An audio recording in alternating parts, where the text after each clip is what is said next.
Hello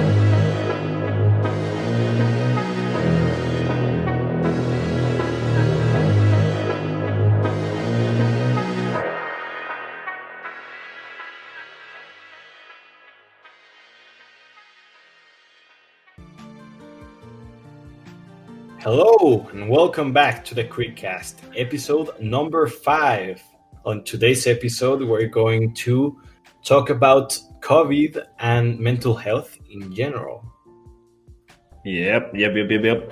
And I mean, I just want to start off by saying thanks to those 100 streams that we got.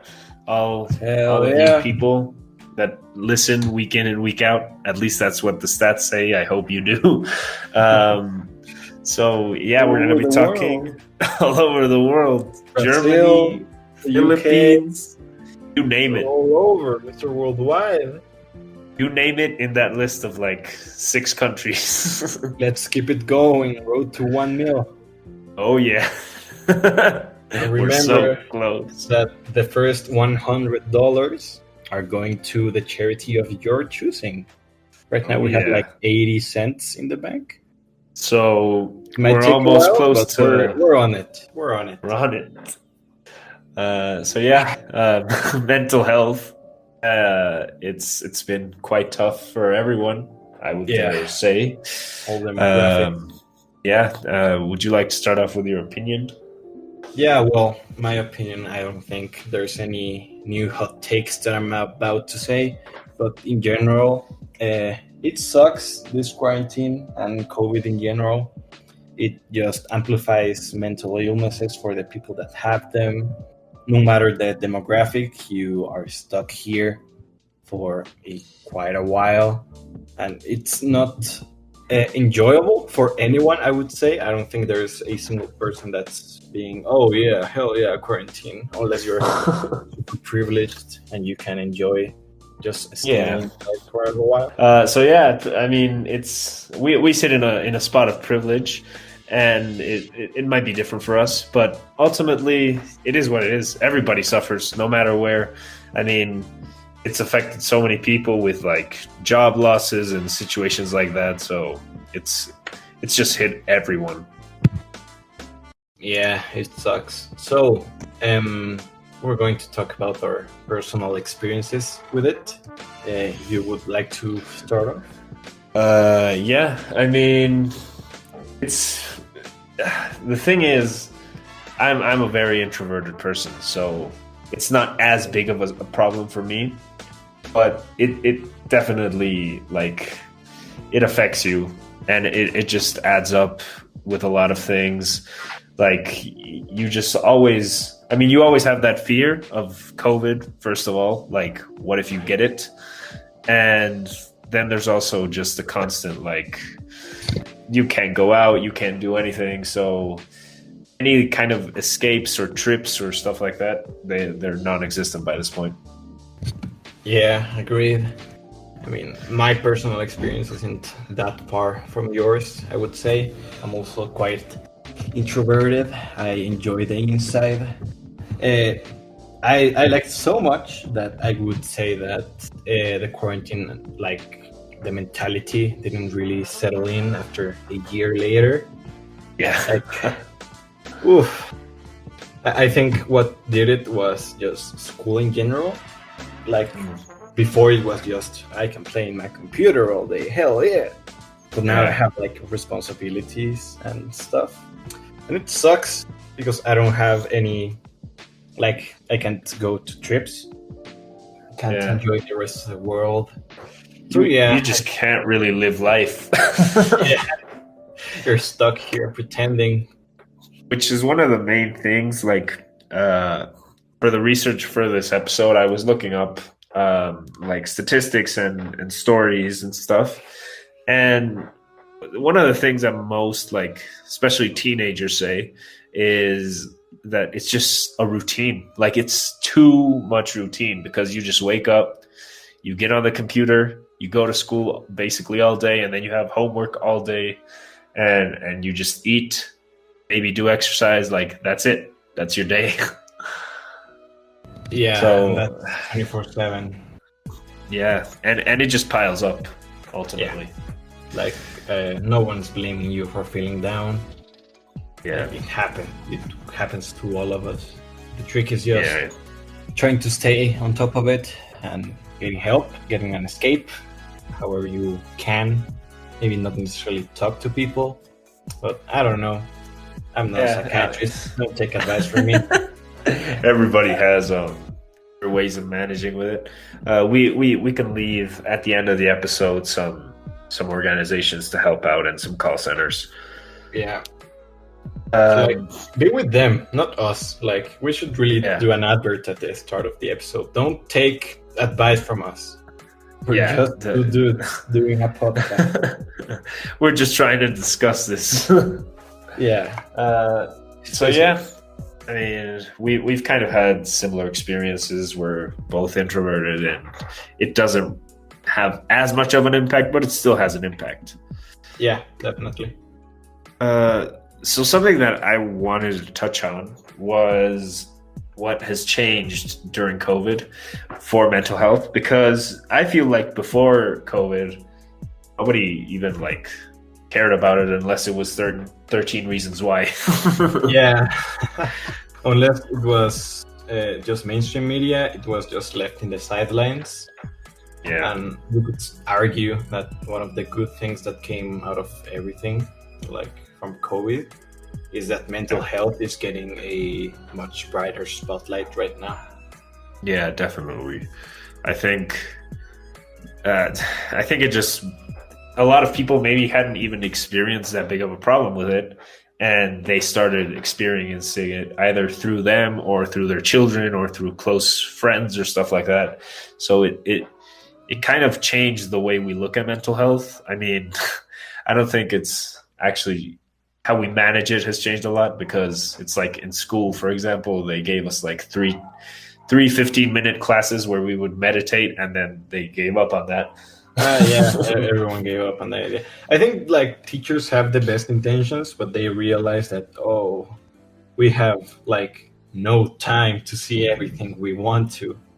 Yeah, so, that's part of it. Meditation was dropped in all my classes, at least. Yeah, same. We really don't do that anymore. I take my personal time to do it now. Like maybe at night or when I'm feeling stressed, I just vibe to some music and just meditate. Really good. And do you feel like that's like helped you and changed your mental state? At first, yeah, but now with exams and stuff and final grades, I don't know anymore. I think that stress is too much. I need to find new ways to meditate, but at least I have internet to distract myself. But like overall, I think I would be worse off if I didn't meditate every day. So I think it's something I can recommend to people everywhere. Yeah, I mean, I think that's part of like what you mentioned earlier about teachers. Like they do it with the right intention, but ultimately it's like we have no time, and that's kind of something very like it comes up a lot where it's like instead of focusing on mental health and like physical personal well-being, it's like the curriculum we have to get this done. Which, I don't blame them. Like it's their job.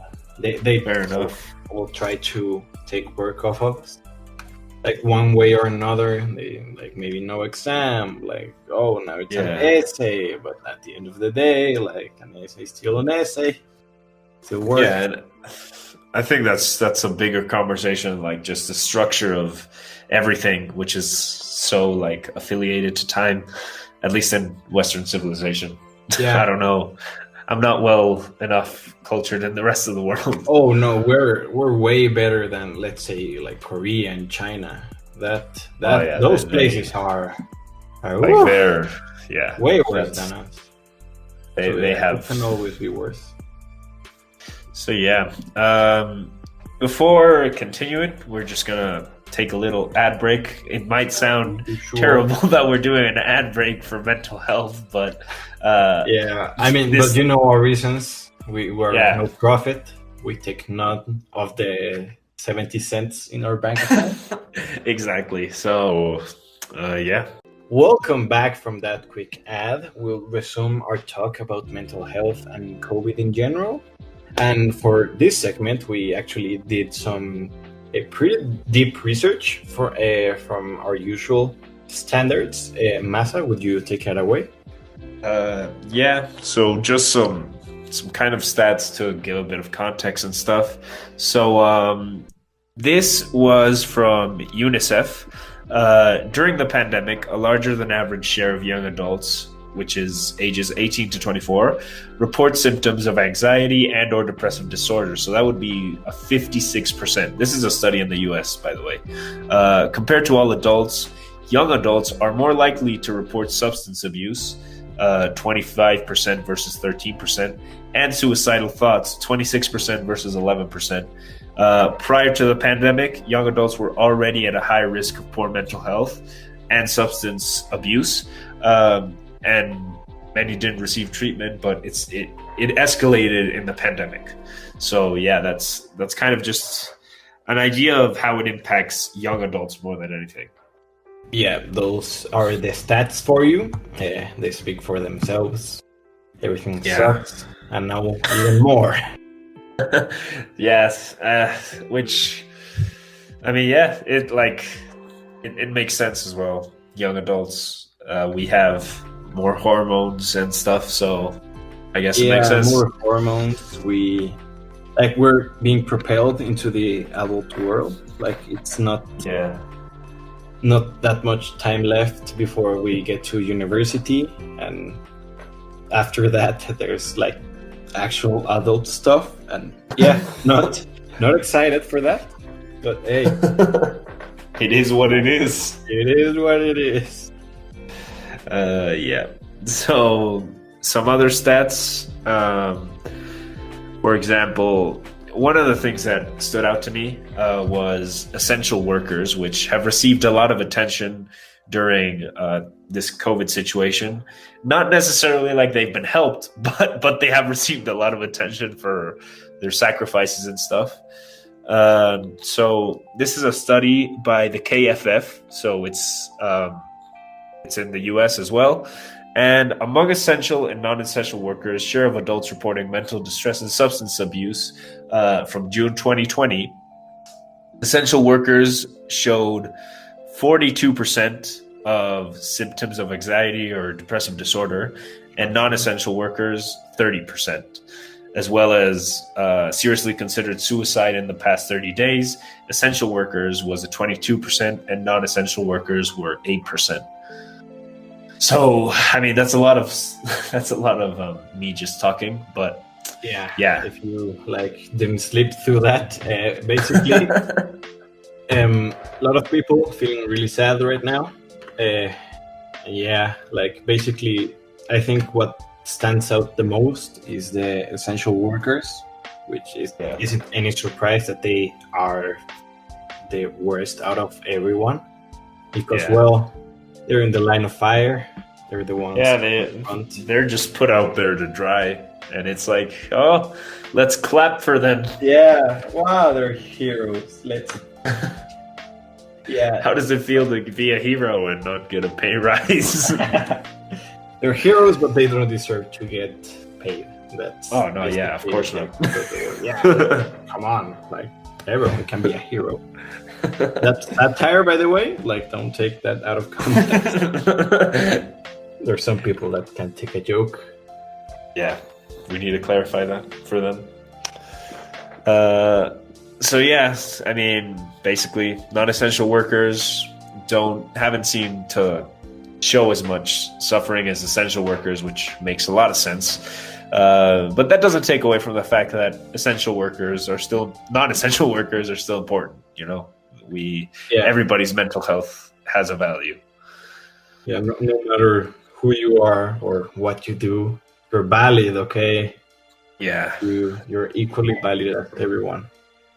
So, something else that stood out to me was, I guess we could leave this final stat to close up, was the share of adults reporting symptoms of anxiety or depressive disorder during the pandemic. So it kind of splits it up by age groups. This is also by the KFF. And it's basically a staircase. Ages 65 and up is only 29.3%, while adults ages 18 to 24 is 56.2%, and 25 to 49 and 50 to 64 year olds are kind of in the mid range of those two. So, I mean, yeah, we have a pretty diverse demographic out of everything, no matter country or age. We're pretty scattered in that area. So now for you adults here listening to us today, thank you. Spread the word. Follow us on Instagram. I guess you too are also experiencing like a lot of downtime. Like as we said at the start of the podcast, it hits everyone equally. I mean, unless you're rich, but like every person, okay, because they are people. Yeah. I mean, if you look at every age group, there's things that definitely can trigger it. I mean, if you're like a grandparent, then you're definitely going to be stressing about the possibility of dying from this virus. And a lot of grandparents are being kind of kept in, not being able to see grandchildren or children and stuff. So it applies to everyone, you know? Yeah, agreed. Which actually segues perfectly into the next point, which is adult versus teenage mental health. So if you would like to start us off with adult versus teenage mental health. Yeah, well, again, according to the KFF, the stats where we took this from, the average share of adults reporting symptoms of anxiety disorder and or depression disorder have skyrocketed this 2021. Like on 2019, it was in an 11.0%, and now it's way over 41.1%, and that's way too much. Way too much. It just goes to show that adults are still having it way rougher, I would say, than us. Like, we have superficial problems right now, like oh my god, like school, my grades. But when you look at everything like as a whole, like if you consider that you may live 80 years, these 2 weeks of your life aren't really that important. Like, come on, there's bigger problems in life. Yeah, I agree. I mean, I also think that teenagers' mental health might be downlooked at. People don't really value it as much as adult mental health, because it's precisely like that point. Like, you just have school and like those types of problems, when it still gets to people. So, I mean, no matter if you're an adult, a teenager, just don't be mean to people. Yeah, don't get me wrong. Like, we still get, like, it's still hard. Yeah. But we, like, as a piece of advice, just look at overall, like, your life. Like, it seems big right now, but it gets better later. If you're an adult, ouch, sucks to be you, I guess. Yeah. Having a test definitely isn't the same as losing your job, which maintains your family. Yeah, I would like to say that I know what you're going through, but I have no idea, dude. It sounds really rough. Hang in there. My only point of comparison is the Joker. Yeah. That's my only point of view. And that guy had it rough. If you're going through anything like that, make a movie, first of all. It would be a banger. But yeah, take care of yourself. Talk to someone. There's hotlines out there. Try to express yourself creatively. I think that really does help. Like, try picking up drawing or just guitar, an instrument. And anything new, really. Like, you can even try cooking, like different types of activities that just help you focus on yourself. Yeah, definitely. I mean, like, you can even start a podcast. Just remember that you aren't going to ever be as big as us. So maybe come here and be part of it. I'll accept you. Yeah. So last episode, like we also talked about this. Sorry, I like bit my tongue, so I can't talk properly. Yeah, that's a real story. So yeah. # real world problems. Yeah, that sucks. Like podcaster problems. Am I right? So yeah, we talked about this last episode about just how we've been having really negative episodes lately. Yeah, we'll turn it around. Yeah, I guess. I mean, I guess it reflects our exam period. Yeah. It's been really therapeutic, like having this podcast, talking to the void. Yeah, definitely. So yeah, we'll try to make this more positive, because I think the tonal shift kind of went overdrive there. Like we had Gagan and we talked about music and how it helps our mental health and stuff, and now we're like, quarantine sucks. Like I don't like school. But we'll turn it around by next episode. I think. Let's hope. Yeah, and we will also have more guests in the future. We're working on that. Yeah. So yeah.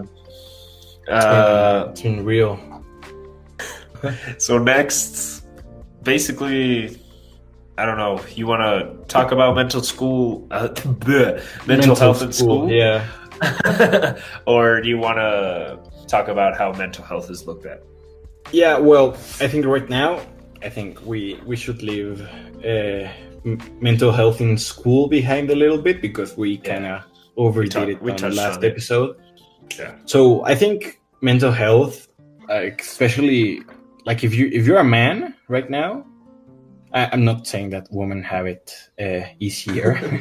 Like it's touchy subject, but I mean, mental health in general for a man is like, oh, get over it, man up, dude.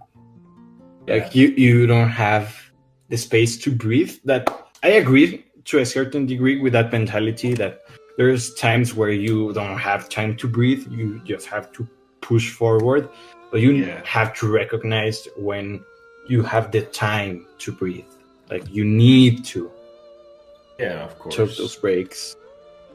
So yeah, it's harsh. I think it's looked at.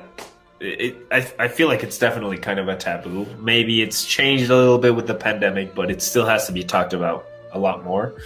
I think between age groups, maybe there's like, as I said, like teenagers' mental health might be less valued than adult mental health, which isn't the case. Everybody's mental health has the same value. And I also agree with you. Like male